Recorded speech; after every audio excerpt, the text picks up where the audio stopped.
Una vicenda molto complessa, diciamo che c'è un'esecuzione immobiliare dietro a questa storia, un'esecuzione immobiliare molto sofferta e molto lunga, ci sono state minacce molto forti. Un'escalation, quella dei fratelli Ramponi, fatta di controversie e azioni eclatanti. Sul posto della tragedia è il procuratore di Verona Raffaele Tito a confermare come in via San Martino al momento della tragedia si stesse procedendo con un'azione mirata e pianificata. Noi avevamo, grazie ai carabinieri, delle fotografie di bottiglie Molotov sul tetto, e lui ha detto che si sarebbe fatto esplodere e quindi noi ho delegato una perquisizione per cercare di capire se effettivamente queste bottiglie erano vere oppure no. Minacce di farsi esplodere erano state pronunciate nell'ottobre dell'anno scorso in occasione di un primo sgombero, poi a novembre i fratelli erano saliti sul tetto, come documenta questo video del Corriere.tv. A parlare in quell'occasione era stata la stessa Maria Luisa, la donna accusata di aver innescato l'esplosione letale costata la vita ai 3 carabinieri. Il suo era stato un vero e proprio j'accuse. 5 anni che lottiamo con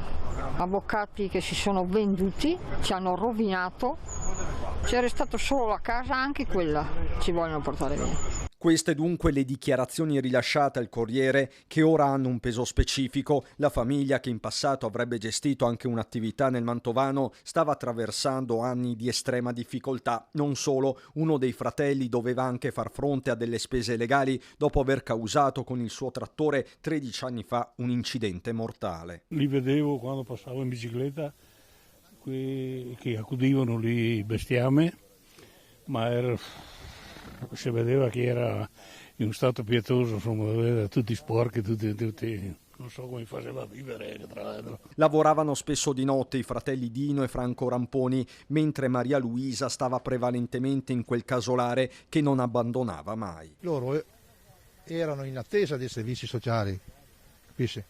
Erano in attesa di una casa, però loro non volevano un appartamento, loro volevano, diciamo, un rudere con la stalla per le mucche.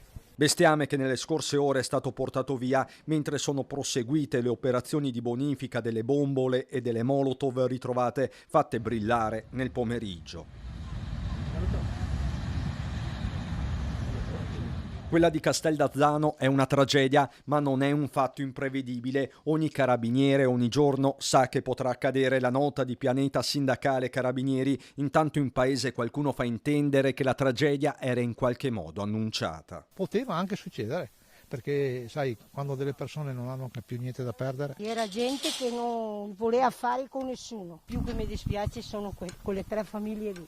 Commozione che accomuna tutti, residenti e operatori. Lo stesso procuratore non riesce a nascondere la sua emozione. Sono abbastanza vecchietto, devo dire che una cosa che mi ha colpito moltissimo è stato vedere i carabinieri in divisa con il lenzuolo sopra, sulla faccia. Questa è stata la cosa che più mi ha colpito questa sera e devo dire che mi vengono quasi le lacrime agli occhi.